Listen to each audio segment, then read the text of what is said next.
Hello everyone, my name is Robert. I'm a student with Nightingale College. Today I'm going to be going over a video skill which is patient education on parental education, right? So first things first, I am wearing my school uniform, school ID as well as my school uniform.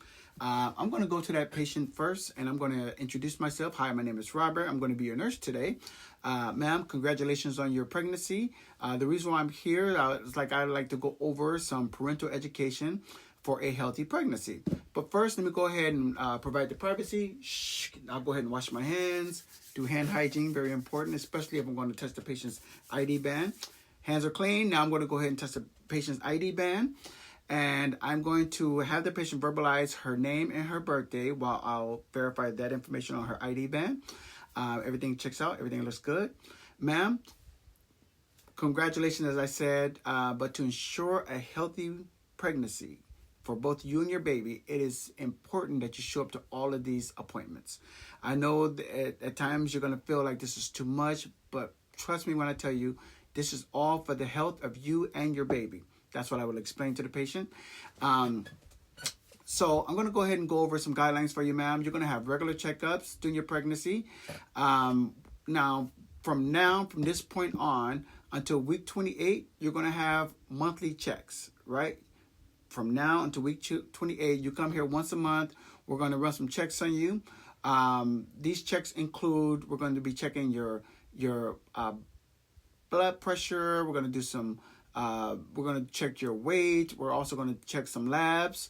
But different point in time, you're going to have different labs and different tests. But throughout these appointments, some of the tests that are going to be routine. There's going to be your urine. We're going to be checking your urine. We're going to be checking your blood pressure.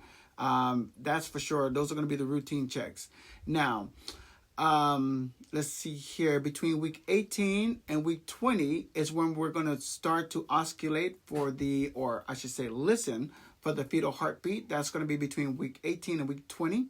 Now, at week 28 and week 36 weeks, you will have biweekly checks. That means you're going to come here biweekly. Now, at this time, we'll start screening for gestational diabetes, and we'll start checking for the fetal movement, right? Now, after week 36, after 36 weeks, you will have weekly visits. We'll come here once a week. Now, that's the part that we definitely want to start having you making sure that you show up, right? Now, at this point, we'll start monitoring for the labor signs and also for potential issues. Now, throughout your pregnancy, as I said, those tests, I'm going to go over a little bit more detail over those tests we're going to be performing. Now, in the beginning, it's important that we do a baseline check. We need to find out, what are we starting with, right? So we need to find out, is there any issues that you're having? What did we start off? Were you having diabetes in the beginning, but are you not having diabetes in the beginning, but you're having diabetes now, or signs of diabetes? It's important that we do that baseline check in the beginning as well. So in the beginning, what we're going to be looking at, we're going to first looking at tests such as, we're going to look at your blood, run your blood tests, your urine. We're going to be testing for your blood type. We're going to be testing for any type of bloodborne infections. This includes HIV. This includes hepatitis. Also, we'll be monitoring for certain conditions throughout your pregnancies. Conditions such as gestational diabetes, also conditions such as preeclampsia, right? We're going to be monitoring for those things as well. I'm going to pause right now. I'm going to ask the patient, do you have any questions about anything? No? Okay. It's very important that I provide windows of opportunity for the patient to ask questions instead of rambling on, because I want her, it's important that we make the patient feel she's a part of this process, because she is. So we don't want to just keep talking, because sometimes some of the terms that we use may be intimidating. So it's good for us to slow it down and sometimes even use things that layman's term that she may understand. I don't know if you noticed that earlier when I said oscillate for the fetal heart rate, I also reiterated by saying listen to the fetal heart rate, right? In case the patient may not know. So also other tests we're going to be doing, like I said, we're going to be doing blood pressure. Now between week 24 and week 28, we're going to be doing gestational tests or glucose tests. We're going to be checking that as well. Well, as we get closer to the end of delivery or closer to delivery, we would do a group B strep test.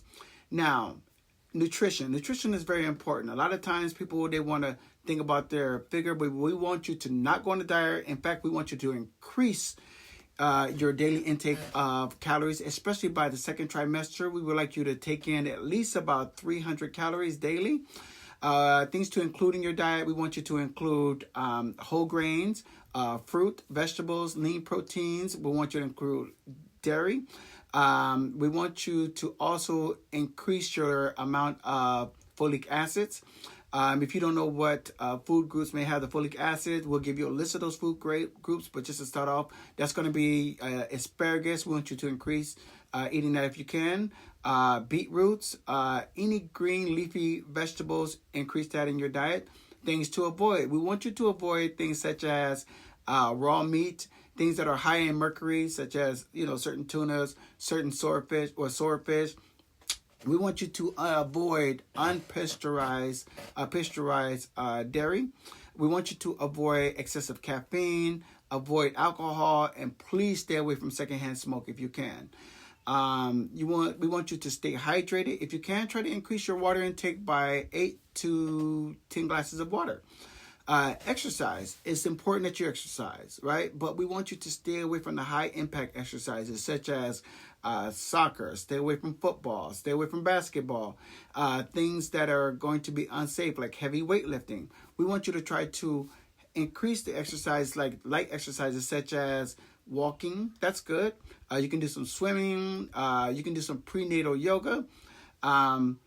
Also, we want you to also avoid things such as climbing on the roof of your house. If a friend asks you to help them move, this is not a good time to help someone move because you may be lifting something that may be out of your range.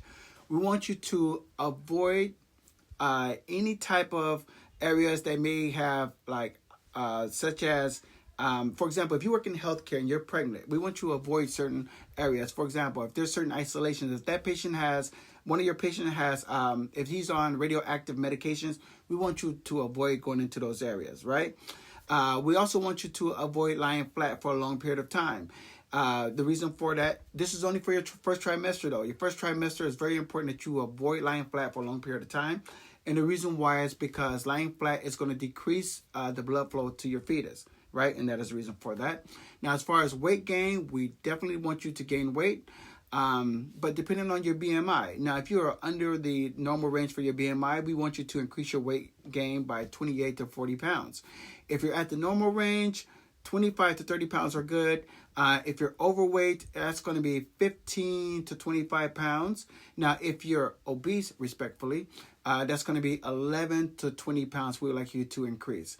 Now, common problems that people experience during the pregnancy and ways that we can go over. We can go over some things to relieve those common problems. For example, nausea. Sometimes people feel nauseated. Different people feel nauseated for different reasons, right? We want you to eat saltine crackers if you can. Ginger, if you can eat ginger. If you're able to tolerate a small meal, eat a small meal and go from there, right? You want to avoid strong smells. Different people have different smells that irritate their nose and everything. You will be the judge of that. If you're having back pain, we want you to work on your posture. If you can, try doing some prenatal yoga. That is helpful as well. You may want to practice that, but slowly. You want to, have moderate amount. You don't want to cause any strain to yourself. We want you to increase fiber in your diet, right? Because if you have constipation, we definitely want you to increase fiber. We want you to increase the amount of water that you're drinking. We want you to do a light exercise if you can. Be mindful that exercising is good even up until it's time for you to deliver, right? If you're having when to call your doctor, I would say if you're having severe abdominal pain, if you have sudden vaginal bleeding, if you have headaches, or if you start to have vision changes, definitely give us a call and we'll go from there. Do you have any questions? No? Okay.